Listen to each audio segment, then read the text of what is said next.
रहा हूँ और आशा करता हूँ कि पुनः से आपसे बातचीत करेगा। ओके, मैं जहाँ से बात करने वाला हूँ वो है बाइबिल की पुस्तक, जो बाइबिल या पवित्र बाइबिल हम जो पढ़ते हैं उसमें से मैं प्रचार करने वाला हूँ। और बाइबिल दुनिया में सबसे अधिक लिखी जाने वाली बुक बुक है।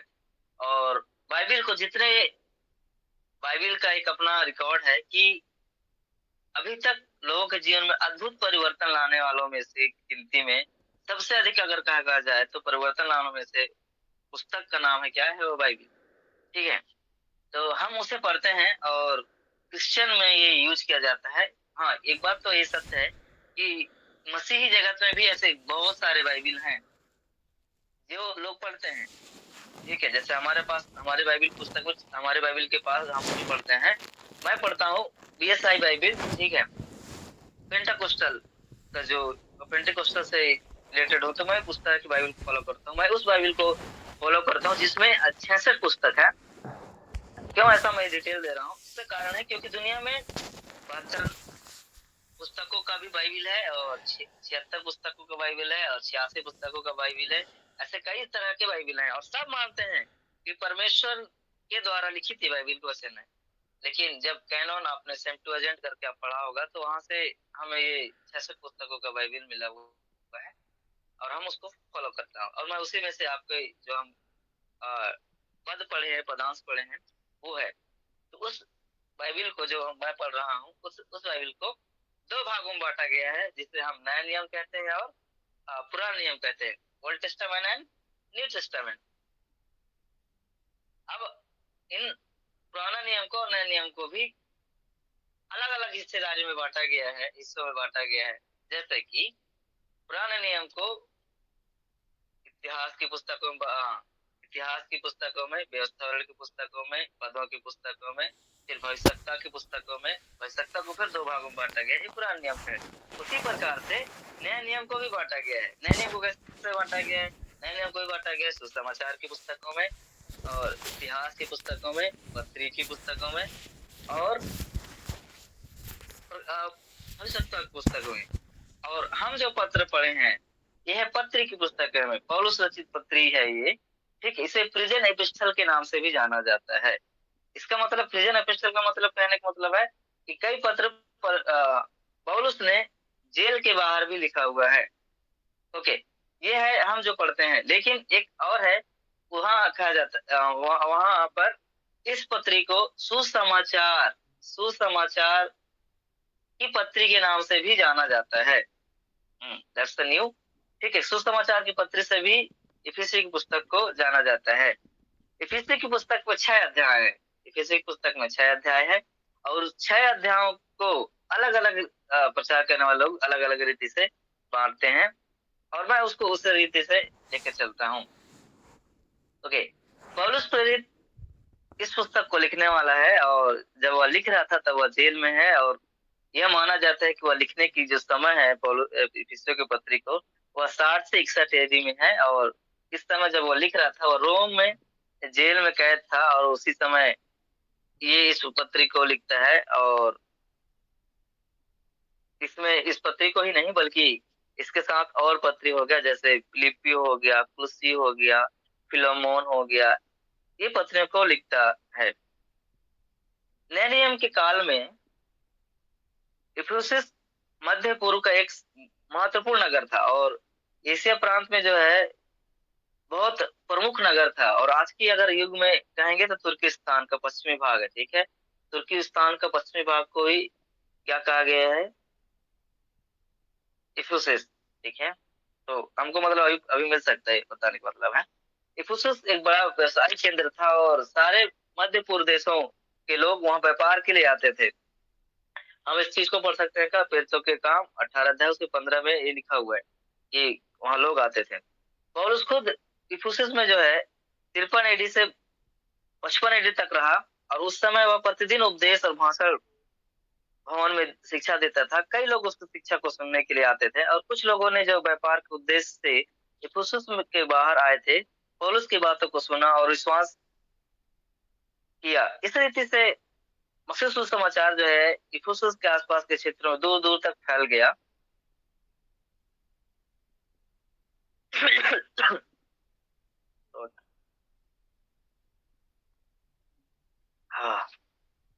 ओके, कई बाइबल शास्त्री यह मानते हैं कि पौलुस द्वारा इफिसुस को लिखा गया पत्र केवल इफिसियों के लिए नहीं था, बल्कि वो जो आसपास और भी जो कलीसियाएं थी उनको भी लिखा गया था। लेकिन यह पत्र जो है, जो लिखने का जो तरीका है, वो व्यक्तिगत से थोड़ा सा इंटायर डिफरेंट है। तो इसलिए लोग मानते हैं कि ये जो है सिर्फ उस कलीसिया को नहीं है, बल्कि आसपास के और जो भी कलीसिया हैं उनको लिखा गया था।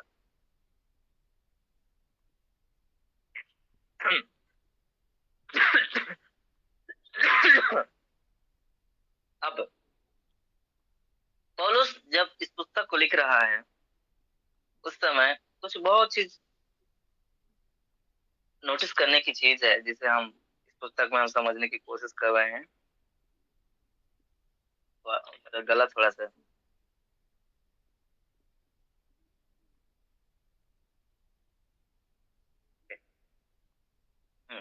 Okay, continue. तो हम जब इस पुस्तक को पढ़ते हैं तो बहुत यूनिक चीज को सीखने को मिलती है, और मैं हर एक व्यक्ति से रिक्वेस्ट करता हूँ एज ए सर्वेंट, तो प्लीज आप इफिसियों की पुस्तक को पढ़िए। आपको मिलेगा कि जीवन में रियल में कहाँ पर फॉल्ट है जिसकी वजह से हम सक्सेस नहीं है, और यह मदद करता है कि आशीषों को करीब हम कैसे जाएं। तो प्लीज आप इस पुस्तक को पढ़िएगा। इफिसियों की पुस्तक को दो भागों में बांट सकते हैं, 1 से 3 सैद्धांतिक भागों में और 4 से 6 व्यवहारिक भागों में। और जो मेरा हिस्सा है, जो हमने पढ़ा है, वो आता है व्यवहारिक भागों में। मैं टाइम को मद्देनजर रखते हुए मैं इसको और डिटेल नहीं करूंगा, तो हम एकदम से जस्ट स्पीड ना, तो प्लीज मेरे साथ चलिएगा। तो पहला अध्याय, इसका जो पहला अध्याय होता है वह मसीह में स्वर्गीय आशीष के बारे में बात करता है, और अध्याय 2 अनुग्रह से उद्धार के बारे में बात करता है, और अध्याय 3 भेद का प्रगटीकरण के बारे में बात करता है, और अध्याय 4 जो है एकता और परिपक्वता के बारे में बात करता है। पौलुस जो है जस्ट अभी अपने वचनों को खत्म किया हुआ है। कहाँ खत्म किया हुआ है? अध्याय 4 में 1 से 16 में। और क्या क्या बातों को बोल रहा है 1 से 16 में? 1 से 16 में कलीसिया में एकता के बारे में बताया कि एक रहो करके, ठीक है, तुम्हें अनेकता नहीं होना चाहिए, तुम्हें अलगाव नहीं होना चाहिए, तुम्हें एक होना है करके, इसके बारे में वो बात कर रहा है। ठीक है। और पौलुस जो है अब 17 से लेकर के 21 तक जब हम पढ़ते हैं तो वहां पर एक नई बात को शुरू शुरू कर रहा है, और वह शुरू कर रहा है किसके बारे में? शुद्धता के बारे में। और बात कर रहे हैं किसके बारे में? पवित्रता के बारे में। वहां पर बात कर रहे हैं कि तुम में एकता और शुद्धता होना चाहिए। इस बात को यहाँ पर बोला जा रहा है। कहाँ पर बोला जा रहा है? जो आप फादर पढ़े हैं। ओके, हम जब प्रभु में आए हैं, ठीक है, इस तो कहता है कि आपका जो जीवन है वो अन्य जातियों के समान नहीं होना चाहिए। There should be change. ठीक है, एक परिवर्तन का जीवन होना चाहिए। इस बात को लेकर के वह बोला जाता है। आप कहें क्यों परिवर्तन होना चाहिए, तो मैं आपको इसके को रेफरेंस में एक क्वेश्चन पढ़वाना चाहूंगा, और फिर हम आगे बढ़ेंगे। कोई पढ़ दीजिएगा गिनती की पुस्तक 15 अध्याय 41 पद।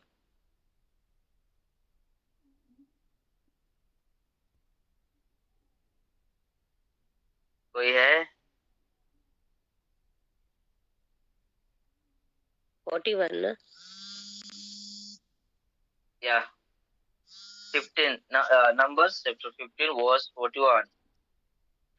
मैं यहोवा तुम्हारा परमेश्वर हूँ, जो तुम्हें मिस्र देश से निकाल ले आया, कि तुम्हारा परमेश्वर ठहरूं। मैं तुम्हारा परमेश्वर यहोवा हूँ।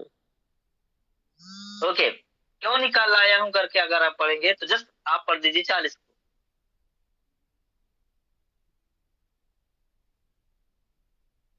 40 को पढ़ दो है, उनका फोन आ गया लगता है। मास्टर कल्याण जी।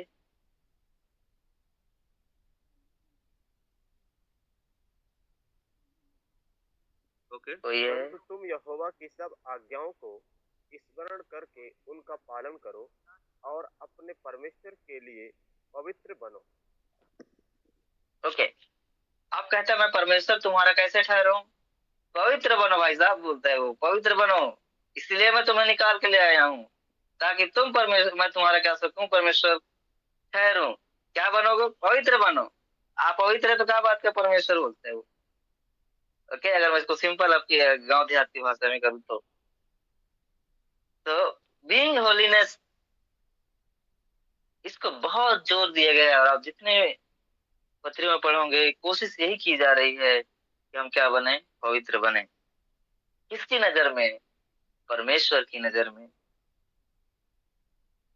इस पद को आपने पढ़ा है अभी गिनती की पुस्तक पर, उसके पीछे का पता है आपको कहानी क्या चल रही है?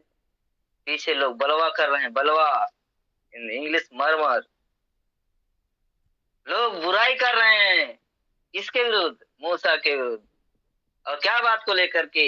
इस बात को लेकर, क्या परमेश्वर सिर्फ मूसा से बात करता है, हमसे बात नहीं करता? इस बात को लेकर के वहाँ लड़ाई चल रहा है। Okay, that's not point, that's different message. मैं उस पर प्रचार करने लग गया तो मैं अपना ये अभी अभी पूरा नहीं हो पाएगा। तो coming into my point. Okay, 17 कहती है, इसलिए मैं यह कहता हूँ, प्रभु मैं आग्रह करता हूँ कि जैसे अन्य जाति लोग मन की अनर्थ रीति पर चलते हैं, तुम अब से फिर ऐसे ना चलो। ओ, दिन कौन है अन्य जाति? There is always right. तो 3 जाति गिनाते हैं लोग, एक होता है यहूदी, फिर अन्य जाति, फिर एक कलीसिया की जाति। ऐसे लोग करके बांटते हैं दुनिया को कि कलीसिया, अन्य जाति लोग जो यीशु को नहीं मानते, फिर दूसरा कौन है? यहूदी लोग। हम भी अन्य जाति में से निकले हुए हैं तो हम अन्य जाति में से कहते हैं, तो ऐसा है। ओके, तो कहता है उनके जैसे मत चलो, डू नॉट वॉक। अब यहाँ पर सिर्फ इफिसी की पुस्तक में बात नहीं कहा जाता है, आप पहले यूहन्ना की पत्री को भी पढ़ेंगे तो उसको आपको ये मिलेगा।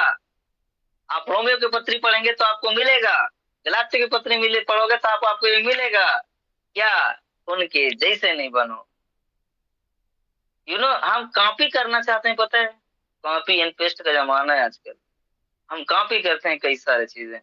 हमारे इधर कई सारे पासवान है, तो देर वो हमारे साथ के पासवान है, तो मुझे अच्छा, मैं फैमिलियर हूँ, और उनसे फैमिलियर होने का मतलब मैं जानता हूँ उनको अच्छे से। अब क्या पाया जाता है, पता है क्या पाया जाता है? पाया ये जाता है कि आ, उनके जो सीनियर पास्टर हैं वो सब मलयाली हैं। ठीक है, उनके सीनियर पास्टर क्या हैं? सब के सब मलयाली हैं। अब मलयाली हैं तो उनका हिंदी जो है थोड़ा सा टोन जो है ना अलग रहता है ना। जैसे कि मैं जा रहा हूँ, तो मैं जाता करके बोलते हैं ना वो, उनका जो टोन होता है, हिंदी का टोन जो है वो अलग होता है। अब क्या होता है कि वो कई लोगों को बड़ा अच्छा लगता है वो टोन। तो हमारे इधर क्या किए कि सीनियर पास्टर है, अब वो पास्टर को सुनते हैं वो बार बार। अब सुनने की वजह से क्या करते हैं कि वो जैसे बोल रहे हैं ना, जब वो प्रचार करते हैं ना, तो सेम टू सेम उस पास्टर के जैसे ही बोलते हैं। जो मलयाली पास्टर जो प्रचार करते हैं उसी के जैसे ये भी प्रचार कर रहा है, ये मतलब इसी टोन में ये भी लेके चल रहा है। मैं सुना, बोला ये क्या जादू है भाई।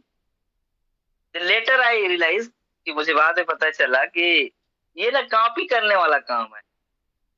और जब आप कॉपी करने लग जाते हैं, जब किसी और का डिफरेंट यूज करने लग जाते हैं, परमेश्वर आपको पता है काम करना बंद कर देते हैं। Do you know that? जब हम कॉपी करना शुरू करते हैं, परमेश्वर रियल में बंद कर देता है काम करना। क्यों? परमेश्वर कहता है बेटा तू ही कर ले, मैं नहीं करने वाला। परमेश्वर हमें भी चाहता है हम यूनिक रहें। आपको पता है दुनिया में लगभग लगभग 8 अरब लोग हैं अभी। उस 8 अरब लोगों में से किसी के साथ आप मैच नहीं करते हैं। You are very different.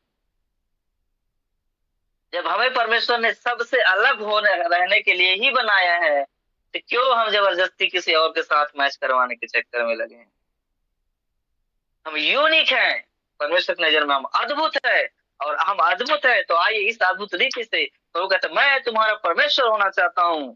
कैसे? जब तुम्हारा कहता तुम्हारे चाल चलन में बदलाव हो तब। हाँ, इफिसी के पुत्री में इसी चीज को कहना चाह रहा है कि तुम जो प्रभु में आए हो, तुम्हारी शुद्धता अलग है। You know that? अब जब शुद्धता की बात मैं करता हूँ तो सोना को भी शुद्धता के ऊपर में नापा जाता है, जिसको कैरेट दिया जाता है शुद्धता की। सोना की शुद्धता को नापने के लिए कैरेट शब्द का उपयोग किया जाता है। जैसे आप 22 कैरेट, 23 कैरेट, 24 कैरेट आप पढ़ते हैं। ओके, तो ये है क्या, शुद्धता को नापने के लिए। आप जस्ट, हम अपने आप को कोई ऐसे नापे। इवन पौलुस कहता है, जब कहता है प्रभु भोज के बारे में, आप जब पढ़ते हैं पहला कुरिन्थी की पुस्तक, उसके 27, 28, 29, 30 आप पढ़ते हैं, तो वहां लिखा है हर व्यक्ति अपने आप को जांचे किस योग्य है या नहीं। दैट मीन्स अपने आप को जांचने वाला कोई और नहीं है, हम स्वयं ही हैं। हम स्वयं अपने आप को जांचने वाले लोग हैं। अब जब हम अपने आप को हम जांचने वाले हैं, तो क्या करना चाहिए? तो क्या करना चाहिए? पहला चीज कहता है, आपकी जो रियलिटी है वो शुड कम आउट। आप जो हैं वो रहिए। क्यों मैं इस बात को बोल रहा हूं? आप 20 को पढ़िए, इसका आप 20 पढ़ दीजिए, और इफिसी की पुस्तक 4 अध्याय, उसका 20 और 21।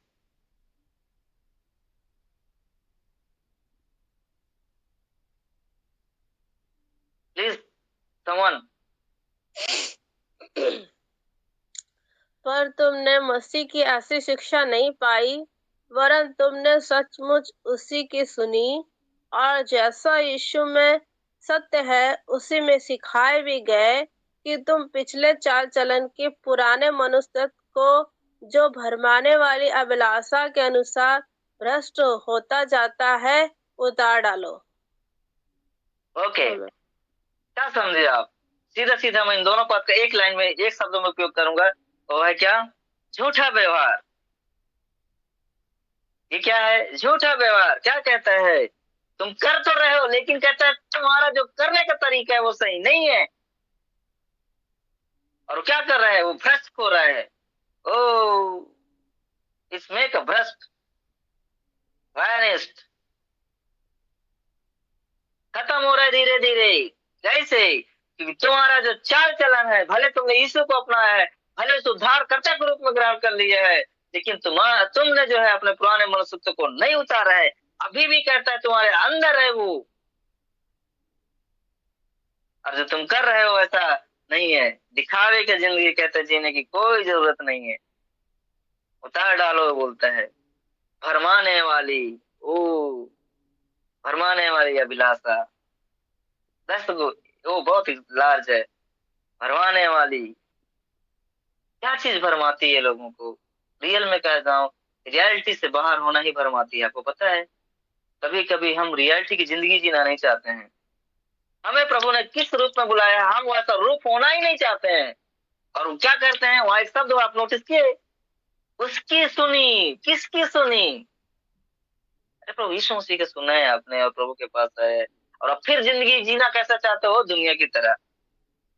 हम एक्ट करना चाहते हैं। एक्ट कहने से, हीरो देखे आप फिल्मों में, हीरो देखें, हीरो हीरोइन देखें आप लोग, वो एक्ट करते हैं, और लोग उन्हें देख करके इमोशनल होते हैं, रोते हैं, गाते हैं। बाप रे बाप,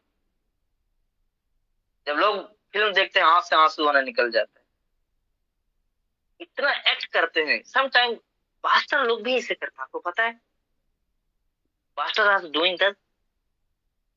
ओ, एक इंसिडेंट, पास्टर लोग बड़ी खुशी से बोलते हैं जय मसीह, जय मसीह, बोलते हैं बड़ा प्यार से। बाप रे बाप, जैसे बोलते हैं परिवार में और दूसरा सबसे ज्यादा करीबी पास्टर, और कोई नहीं है।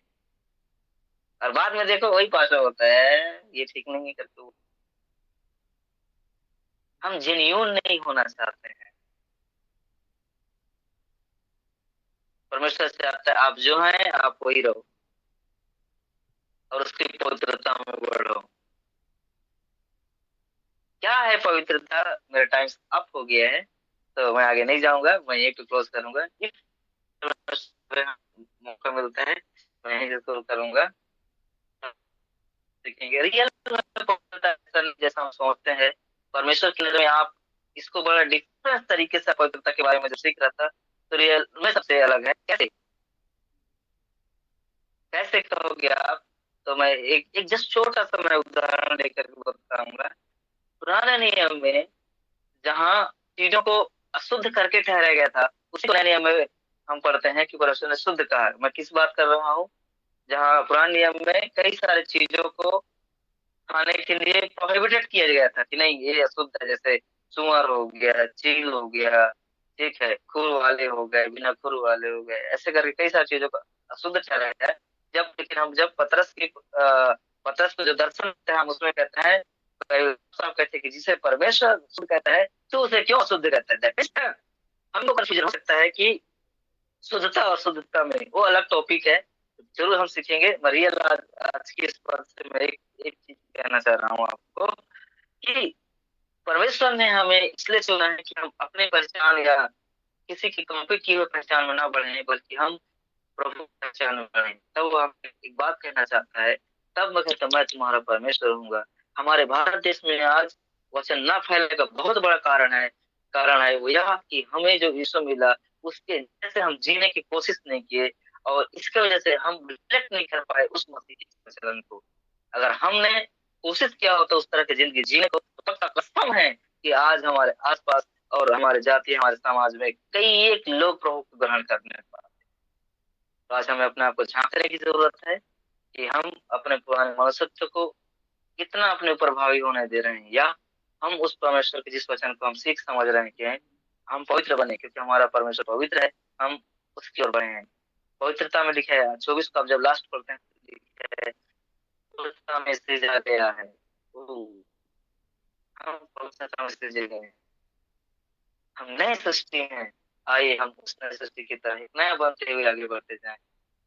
बहुत सारे उदाहरण आपको मिल सकते हैं, लेकिन आइए एक बार फिर से हम अपने आप को परमेश्वर के हाथ में सौंपे और परमेश्वर से कहें कि प्रभु जैसा तू चाहता है, जैसा आप चाहते हैं प्रभु, मैं वैसा होना चाहता हूँ। I do not be like someone else. मैं किसी और के जैसा नहीं होना चाहता हूँ, बल्कि प्रभु जैसा तू चाहता है मैं वैसा होना चाहता हूँ। आइए अपना आंखों को बंद करते हैं, प्रार्थना करते हैं। प्रभु महान सर्वशक्तिमान ये पिता तू राजाओं का राजा प्रभु का प्रभु है, तो ऐसा कोई भी नहीं खुदावन। आपकी करुणा और बरकत होती रहने पाए। हे प्रभु आप हमसे बोलते और बातचीत करते हैं प्रभु जी, इसके लिए हम धन्यवाद हैं। हे प्रभु परमेश्वर आपसे हम प्रार्थना करते हैं प्रभु जी कि हे पिता परमेश्वर जैसा आप हमें चाहते हैं प्रभु जी, वैसा ही प्रभु जी हे पिता परमेश्वर आपके दुआ में बढ़ने पाए। मेरे प्रभु परमेश्वर तेरी करुणा तेरी बरकत होते रहना पाए प्रभु जी, कि आपके नाम की महिमा और प्रशंसा होने पाए। हे मेरे प्रभु परमेश्वर आप हमें मदद कीजिए, सहायता कीजिए।